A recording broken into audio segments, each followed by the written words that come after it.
Okay, good morning, everyone. It's Ron. I just heard Richard talk about how hot it's supposed to be today. It is beautiful here. Woke up this morning, it was in the mid 50s or so, a little cool, but beautiful day, nice and sunny, and I think it's supposed to get in the low 70s here today. So went for a walk this morning, and I think weather-wise should be gorgeous today here. So. Anyway, Saturday morning we'll get started seeing see if we have any questions. On last week, Monday, I think we did a Q&A. Pastor asked some questions, and we can start there or see if there's anything else that grab your attention. If nothing else, I have a question that someone sent me, but I want to see first if anybody else has a question.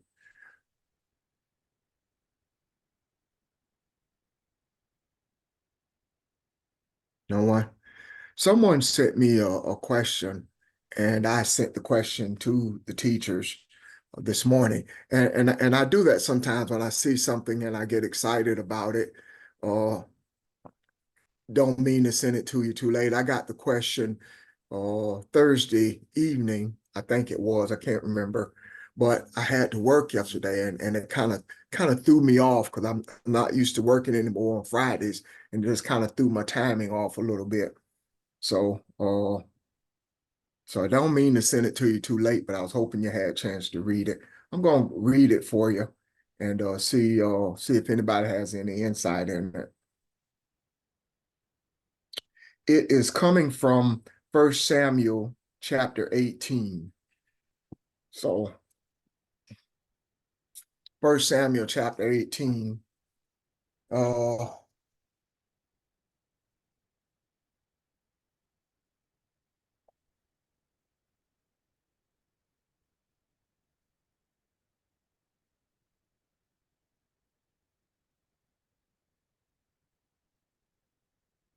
the question is,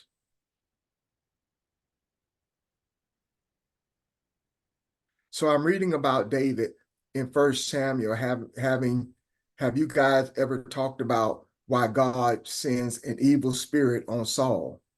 Why does God send an evil spirit on Saul? And that is First Samuel verse 10.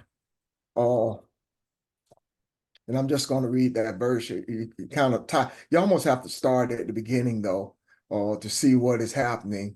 But I'll pick it up at verse 6. And it happened that they were coming from when David returned from killing the Philistine, that the women came out all of the cities of Israel, singing and dancing to meet King Saul with tambourines, with joy, and with musical instruments.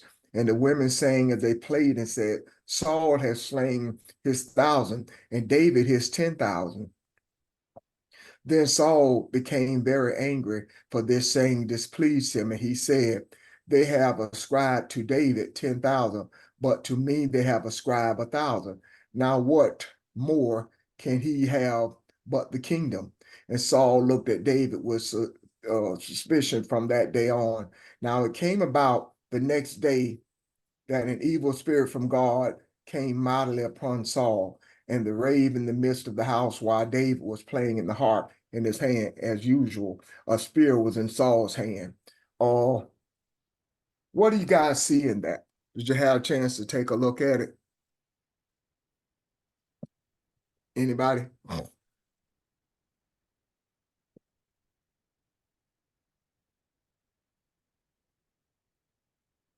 Uh, I'll tell you what I see in it. What I see in it is the understanding of verse of if we can go, well, I'll just read it and see if this makes sense to you. Uh, I'm in Psalms 82 and verse 6. We've talked about this several times, but I think the understanding of it kind of sums this up. Verse 6 says in First Samuel, excuse me, in Psalm 82 says, I said, you are gods. you all of you are sons of the Most High. Uh, the understanding of that to me explains this. I you hear us talk all the time about birds singing and when pastor's sitting on his porch and he's talking, you can hear the birds singing. Even on Kathy's porch, you always hear the birds. I walked outside this morning because I looked out the window and how sunny it was, and I saw that it was cool. So I waited a little while, and I walked outside, and I end up. I don't know if you know much about Spartanburg, but I was on Converse College campus. I felt like I got an invitation to walk out there. As I was walking by, as I do a many a mornings, well, not a many, but quite often, I guess when I feel like going for a walk, I walk in that direction. And I walked out there, and it seemed like the beautiful trees and the green grass was calling me, and the shade, and I'm looking out there, and I remember having a feeling of a kid seeing the ocean for his first time and feeling like the ocean is calling me. So I walked on campus and I walked through the grass and I walked out there amongst those big, beautiful oaks. And I don't think I had seen that many birds in a long time in one place. So I found a bench and I sat there and I watched the birds play and I listened to the music. And I realized that I was enjoying a concert. And the concert went along with the beautiful oaks. The concert went along with the sea of grass and the shade and how beautiful it was. And I just kind of inhaled it all. And other people out there walking their dogs and going for walks. And it was just a beautiful day. And I could have stayed out there all day. Uh, but I realized something. I say that ye are gods. You are jointly, well, not even jointly, you are everything that lives. You are every part of beauty, everything that you can see beauty in. Not only the grass and the trees, but you are the canopy of shade. You are the dancing birds and the concert that they offer. The sound and the wind blowing against your face. All of that is you. And if you want to take that a bit deeper, uh, I remember when I was a kid. When I was a kid, I stayed in trouble, and I'm talking elementary years. I didn't like authority. I didn't like sitting still in class, and I was kind of disruptive. And I remember one day, maybe about third, fourth grade or so, my grandfather sitting me down and talking about choices and being who you are. And at the time, you know, you're a kid, you don't want to hear that. But I paid attention to what he said. Uh, Part of my family, on one side of my family, was very volatile. There were some agitated people, and they kind of kept stuff going all the time. On the other side of my family was very peaceful, loving kindness, uh, just the opposite. And the ironic part about that is that was the part that had the most men, but they were very peaceful guys, uh, and a God-fearing people, and you know, but and I noticed that my other three siblings took after that side of the family, but I took after the other side of the family. And it wasn't long before I realized that I didn't want to be like that, that I wanted to be like the other side, like my siblings. And that's when my grandfather's words kind of took root in me and I understood what they meant. And I worked hard to move away from that, moving to the love and peace and kindness. Being God is just that. You are your opportunity of being all those things. Uh, what do you migrate to? What calls, what is the magnet that pulls you, and how do you influence that? So you look at those evil parts of you, and it's a responsibility to turn it into light, to turn it into goodness, to turn it into something good. So what do I see about God putting an evil spirit on Saul? This is Saul putting an evil spirit on Saul. This is the godliness in Saul, or him deciding that I want to be the other side of the family. I want to be the rambunctious, the part that has anxiety, the part that's always stirred up. I want to be evil. It is no different than when you say, what is she doing here? She know why is she here? Like, we do that all the time. Well, hopefully we don't, but you know what I'm talking about. You are making decision that I don't want this godly part of me. I want to be something more or something different, not more.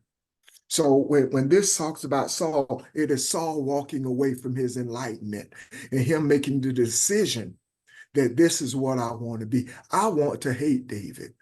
I'm jealous of him. I don't want to I don't want to embrace this enlightenment. I don't want this to be about the kingdom and the beauty of the kingdom that the kingdom is trying to show me, because the women dancing is showing there's a balance here. But instead of embracing the balance, he rather embrace the evilness. This is not about me. And the me is greed. The me is selfishness. And the me does not have the ability to see that I am the creator. So this is kind of sums this question to me, kind of sums up who and what we've talked about for a very long time now. The opportunity that we have here, and if I could say this and I hush and let others talk. I use myself as an example, and I really see a lot in that. With my family, my dad was a Johnson and my mom was a Boglin. The Boglin reunion came when a Wright married a Boglin. And the Johnson side was a Johnson marrying a Coleman, excuse me. So when those two you look at that and you say both of so I have the blood of four different families, but it's more than that. So if you take the Boglins and you take the Wrights, you take the Oatmans and the Colemans, and you look at the expansion of how far that goes, and all of that is me. So what do we have here? We have an opportunity to bring enlightenment, not only that the ancestors seek, but that all mankind seek. This is what connects us. This is what it means that I say ye are gods. Seek that enlightenment inside of you. Make that choice. This is who I am. This is what inside me. And I don't choose to be the evil. I choose to convert this and move it forward. Anybody else? Anybody else see this as more or do something? What else do you see here?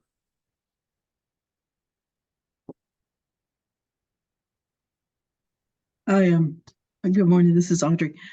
Hey, Audrey. I agree that it was Saul making a decision to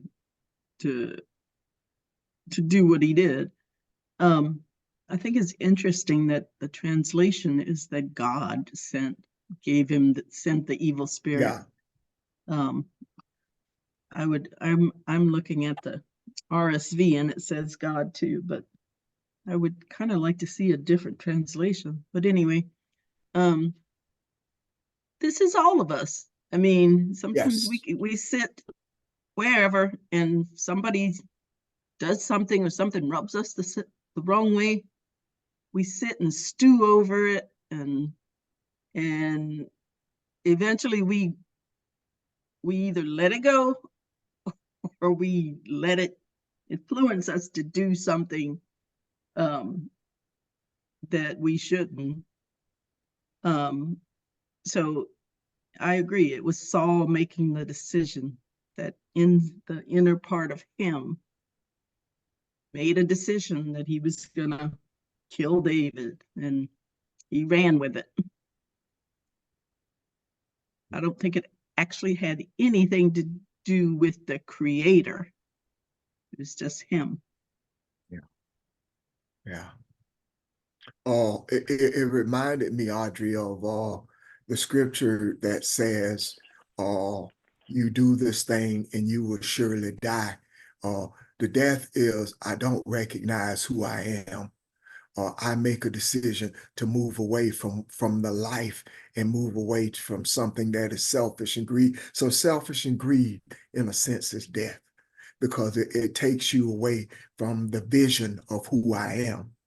And we say that is, we say that is God, as though everything is separate from us. But this scripture, and I think that's what I was trying to do, is prove to you there's nothing that you're separated from.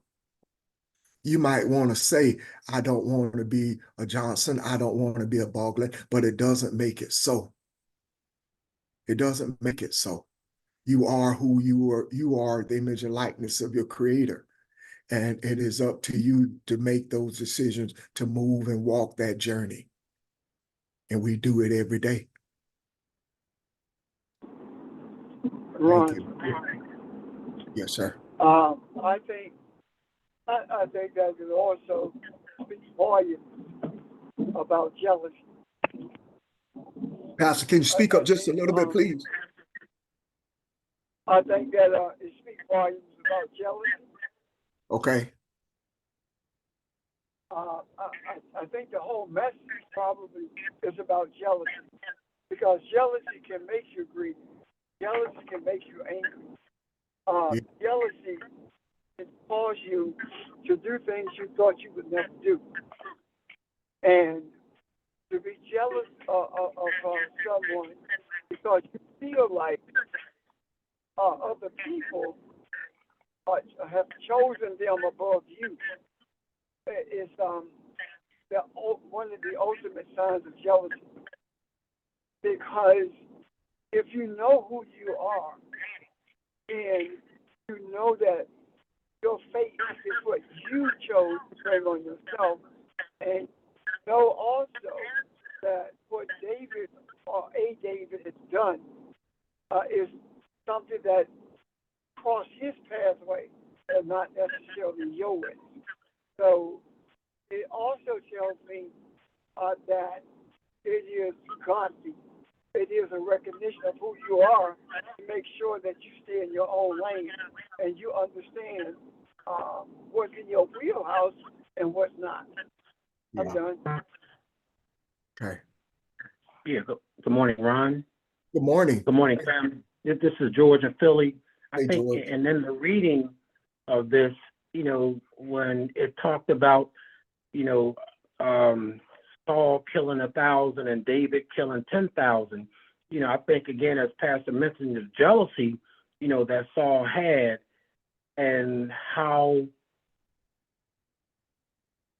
David was able to carry himself amongst the people. He was basically, walking, in righteousness, or he was walking in that way that found favor.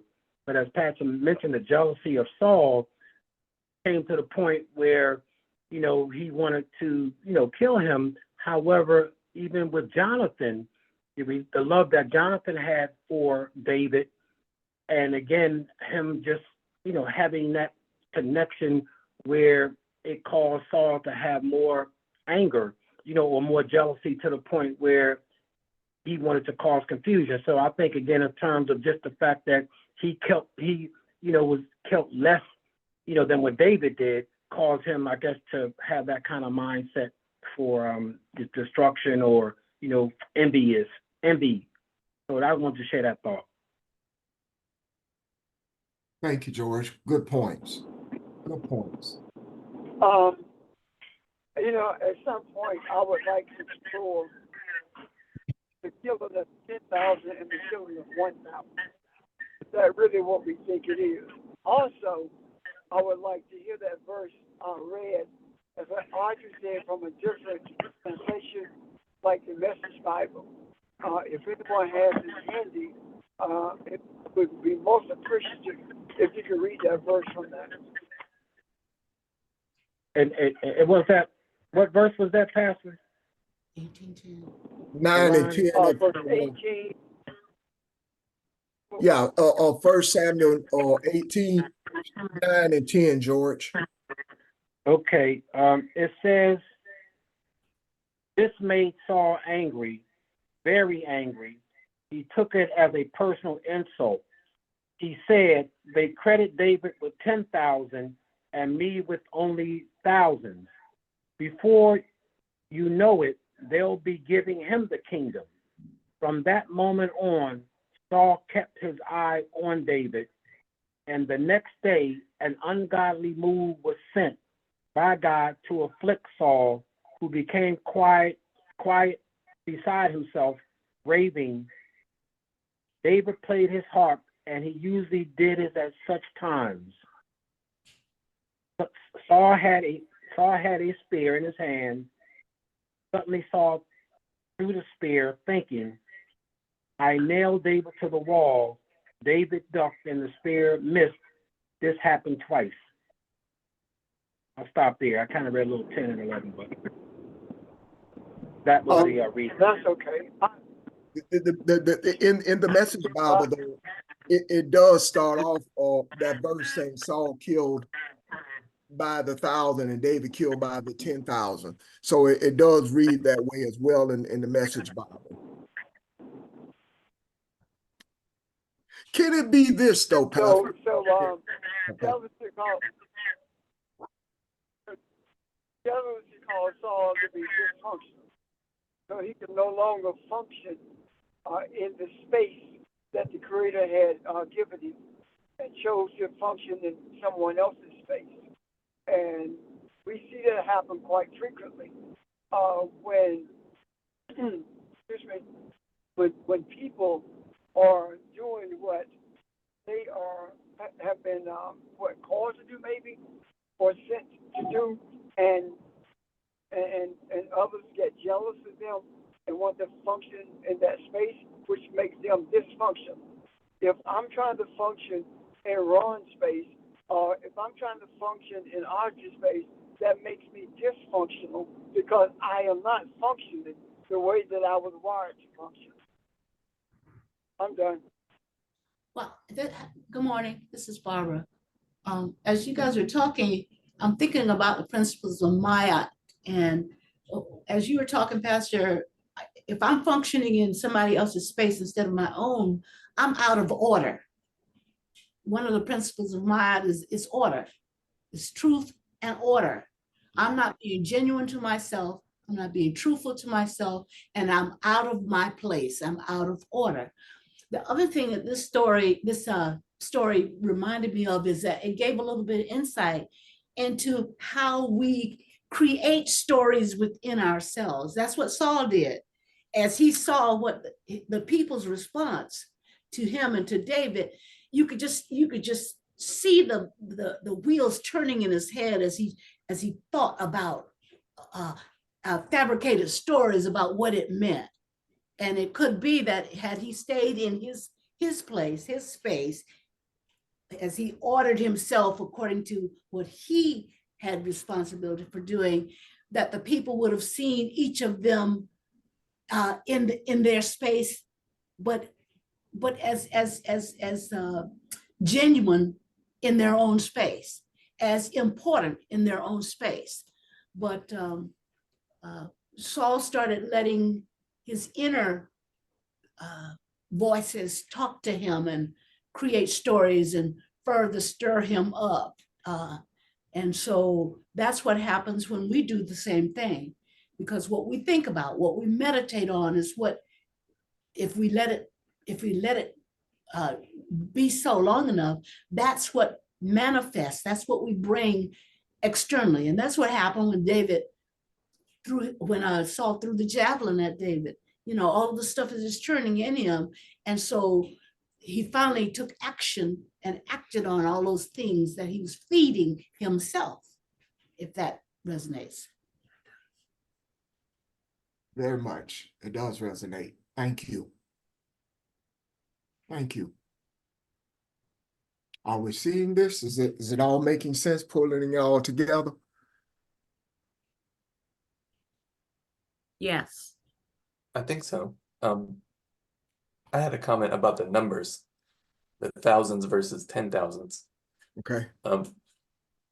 I believe that number 10,000 is very symbolic, and it reminds me of the as I've mentioned in here before, in the out of the Chinese mystical or spiritual system, the number 10,000 basically means, it's sort of like saying infinity, or sort of like saying the all possibilities, or being totally complete. So I think in terms of Saul versus David, the David having killed 10,000 refers to that the method that David used was the more complete, or more comprehensive, or more penetrating method to accomplish what is being accomplished, versus the method that Saul was using, which is one that was incomplete. It could not fulfill completely the need, or whatever the situation was. It was somewhat inadequate. And as always, going back to my understanding that everything that we read in the Bible is about the evolution of the spirit, or evolution of the self in the process of knowing itself. I believe that sounds to me like the method that is described as David is being told to us is the proper method, because it completely addresses within the self everything that needs to be addressed in a more thorough, in a more all-encompassing way. Whereas the consciousness, or the method, etc., represented by Saul is incomplete, and it is unable to progress your sense of evolution or growth in the same way that the method that David is representative of is able to do so. Nick, Yes. I want you to keep talking, but tie that in with the feminine voice, because it is the feminine voice that throws out these numbers. So the method of Saul, and the completeness of what you're saying with the other guy, what's his name, with David, tie that in with the femininity, because that seemed to be the catalyst that got Saul off balance. And that's to everybody, if anybody want to speak to it. Thank you. And it also says that the women came out from the city to cheer when he returned from battle. So that says to me that it is the wisdom of the spiritual wisdom of the feminine principle that is recognizing the correct method of approach to the problem of how to deal with the issues that arise within you, or deal with the problems you encounter as you attempt to grow spiritually. So if the women sort of declare or prefer one or the other, that is the sort of feminine principle via wisdom indicating which direction is the correct one to go in order to advance the overall goal, which is spiritual evolution. Nick, I agree with that 100%, but I saw a little bit more in that as well. It was David allowing himself to be guided by the goddess, which is the feminine energy, as opposed to making effort to guide himself in such a manner that would not be progressive. Does that make sense? Yeah, absolutely. And yeah, I definitely agree.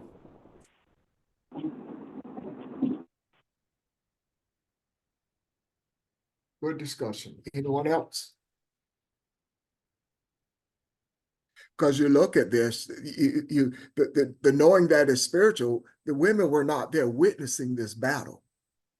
So that tells you that there's something more that is being said, that I like this. As we look at this and tie all of this to self and see who you are, those battles within, those things within that we discuss all the time, or that portray in your heart all the time, rather. And Ron, I want to come back to something that you mentioned. Well, just that example of the different sides of your family and Yes, sir. the recognition that it is sort of you or us who chooses, Yeah, what spirit to let within, to grow or allow within us. And reflecting on that allowed you a greater understanding of what is present in the Bible in general. And I just wanted to point that out as exactly the method. I think that is most important for us to recognize if we want a greater understanding or to be able to pull out of any text, spiritual text that we read, if we want to be able to pull out the deeper meaning as it applies to us. And that is to examine the nature of your own experience and then see where your own experience has parallels to the message or the concepts that are being presented in the Old Testament, etc. Because it is that examination of your own self that will intuitively call out to you or intuitively guide you to the deeper meaning of what we are reading. So it's a back and forth. You can read in Yeah. order to, like ask questions about yourself. You can examine yourself and see how you work, and then see that reflected in whatever book of wisdom you are wanting to learn from. Yeah, thank you. thank you. Very insightful, Nick. Thank you. Anyone else? This is Ron, I for, have a question. I, I'm I sorry, can- I yield. No, go ahead. Ron, did I hear you say that, thank you, Bromel. Did I hear you say that, the women were not there in battle? That's what that's what I'm thinking, that physically witnessing what happened. So how did they know this? It had to be some type of insight. This has to be something spiritual, is what I'm saying, because the battle wasn't taking place right there in Jerusalem or in their cities. It said they came from their cities. So that means they were coming from other places, and they were not witnessing the battle. This had to be something spiritually being said that I didn't want us to miss. The reason why I asked that is because, I'm sorry. No, go ahead, Evelyn. Well, I was gonna say, could it have been that the women were there, but they were just ignored? Their presence was ignored, just like today. Yeah. Evelyn, I don't see this as being physical at all. I know. believe that the soul disregarded the voices from the city, which means that every aspect of his being, he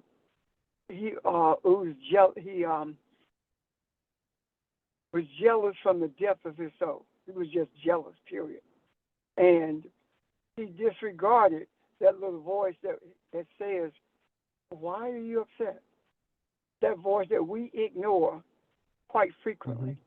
And when Nick gave his explanation of 1,000 versus 10,000 from the Chinese understanding of the numbers, it means that David heard. David not only heard, but listened. David not only listened, but he acted on what he heard. So that's telling me that when we have a choice in every decision we make in our life, and that is to hear the voice of God or not to. And with David, everything, all his power, every effort that was within him, he heard the voice of God, meaning that all the feminine energy came to one place within him, and, Yes. and he heard God. That's telling us if you truly tune your ear to God, you will always hear. Does that make sense? It does, and I wasn't talking about the physical body. I was just talking about the spirit, the energy. That's why Okay, I sorry. asked that question. Okay. I Yeah, misunderstood you. thank you. It's okay. Thank you. Thank you. And again, we've in other lessons we've talked about the cities, and Pastor just tied this up. But cities represent a culture, a collection of thoughts. So all of these thoughts bouncing around in your head, and it says cities. So all of this and the femininity, the godliness comes together, as Pastor said. That's the beauty of this. That's the beauty of this, that all those other thoughts, all those other sounds, all those other noises were quenched. And it was quenched in David because he allowed it to be so. He allowed it to be so. He moved in that direction. That's and I hope that ties into what Pastor said. This is Ramel again. So then Saul was warring with his feminine and masculine side.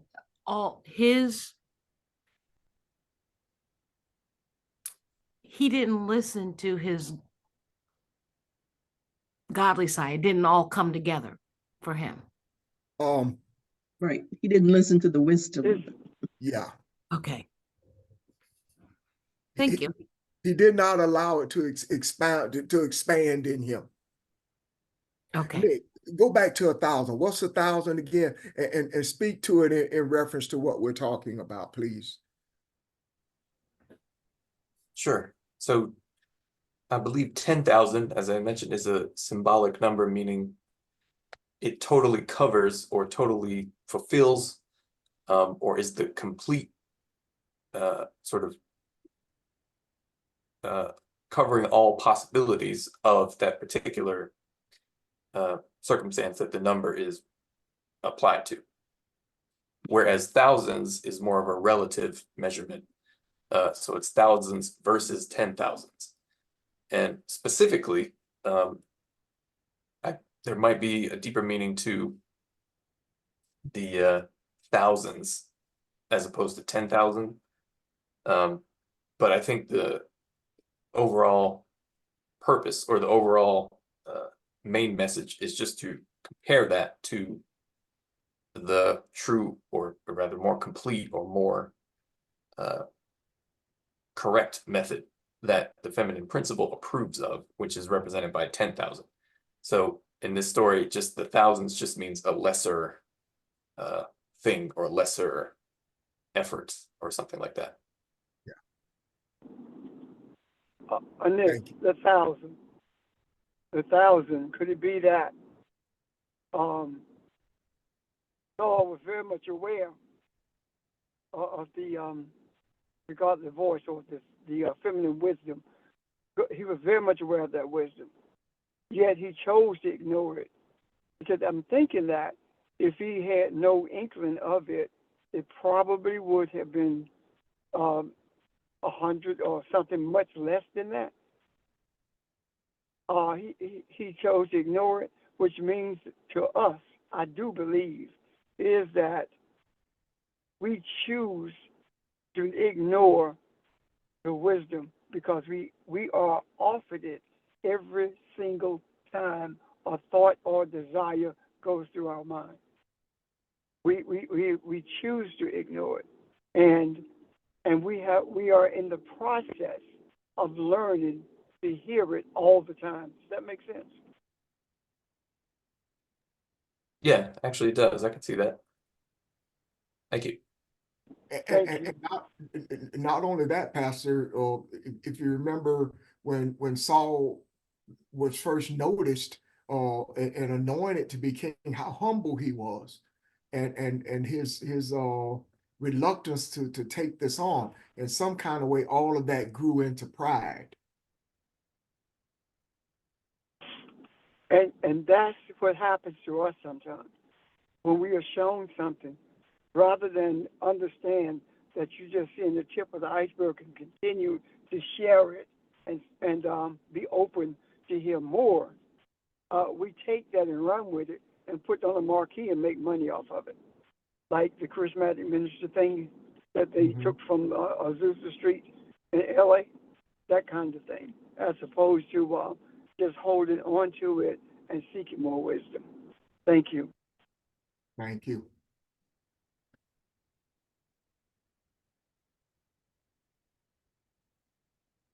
Anyone else?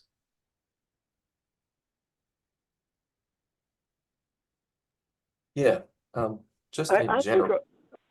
Oh, go ahead.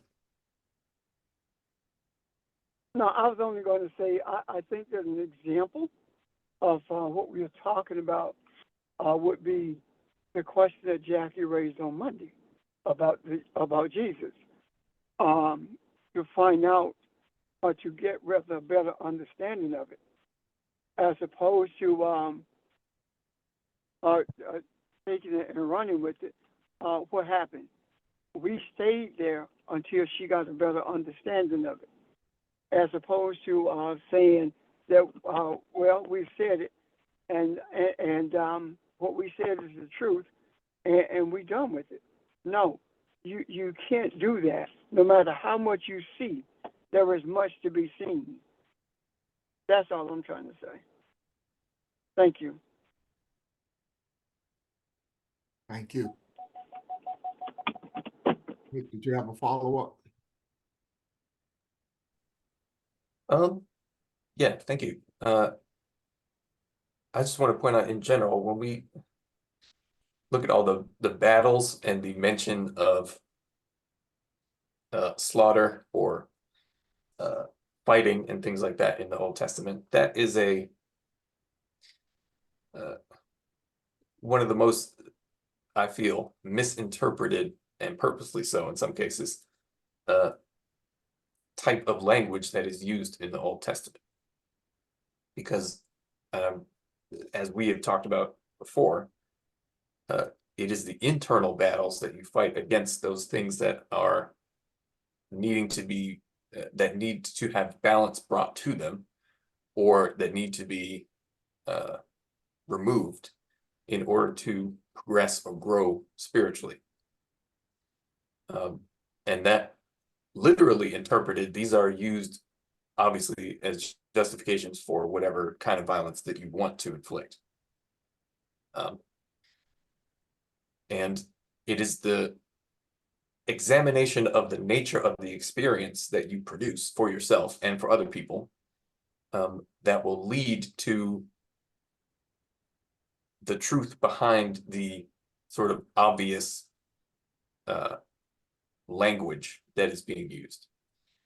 Because in real life, off the page, doing violence is horrible in terms of the experience that it creates, obviously for the person that has violence done to them, but for you as well. And it is in that examination of the experience that you can penetrate the sort of layer of obvious meaning that is present in the Bible in particular, which is why even in the more mystical or spiritual system in Islam, you get the term jihad, and jihad is a term we've all heard, but that means the war, quote unquote, within the self to overcome your own lower nature. Anyway, I just wanted to point that out again. Thank you. Is it not amazing that no matter what we study, it sounds like we're on a different path, but it brings us back to the same point. Love and kindness and goodness and all the things that we seek, the first step starts within. And that is the quenching of the fire that is within, that takes you into rage and evilness and selfishness is what we have to master. That is the true war, the battle that we face daily. And we keep coming back to that.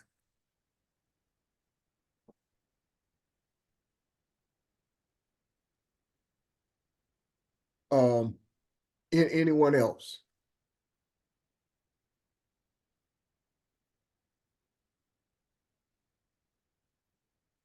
Now we've Well, said, I think about that.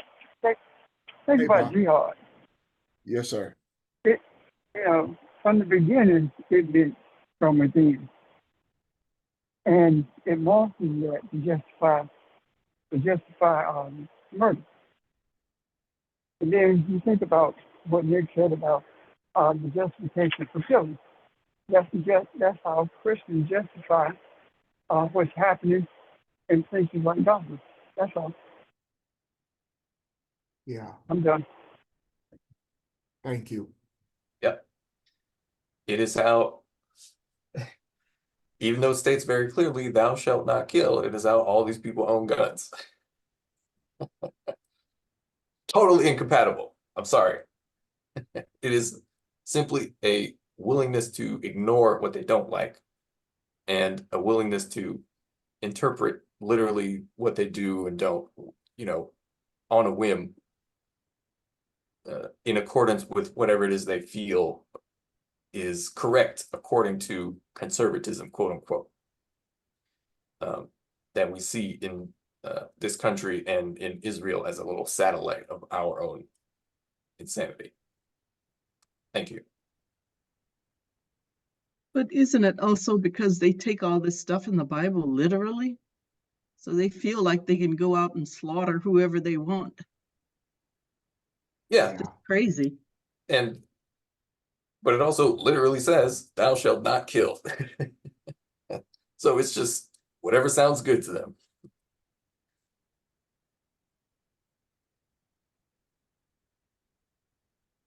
Yeah, but if they think they're doing it in the name of God or based on some religious principle, well, they think it's okay. Yeah. Yep. Well, they're doing it in the name of Jesus because Jesus will return. Isn't that what they say? And when he returns, they want to make sure that they're in the right place, so they justify killing people who don't believe what they believe. And one of the most truly misunderstood things in the Bible is understanding the land of milk and honey. That has been taken literally. I can take whatever I want. I could go and take your land. I could take anything, including your life, anything that you possess that I want, I can take it because I am a child of God. And I want this. This is going to be my milk and honey, and I want what you have. Yeah. But in all things, the nature of the experience that is produced for both yourself and then towards other people is always the more immediate teacher than any words you will read in any book anywhere. And it is always the nature of experience that must be examined and incorporated into your attempt to understand any of these things that are written down. Yeah. We are the voice. Yeah. Anyone else? Anyone else has anything on this that we've been on the phone for almost an hour, but I see something that I think is important that ties into this. Do you guys want to stop or can I flip the page a minute?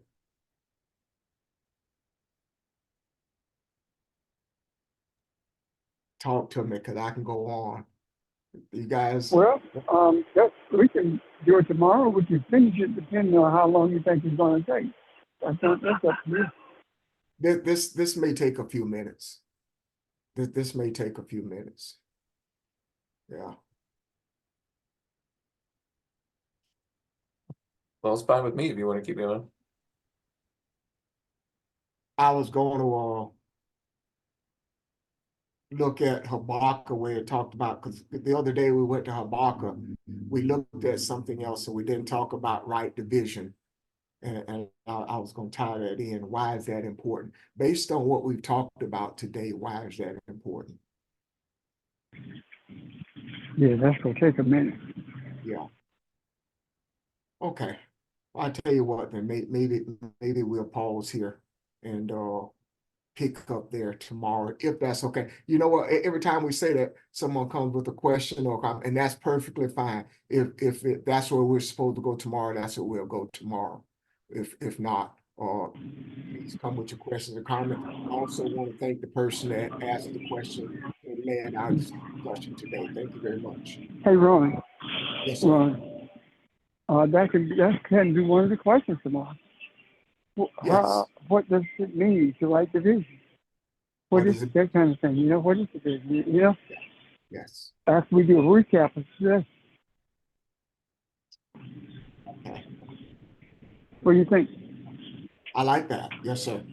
Excellent suggestion. All right, thanks. Y'all have a great day.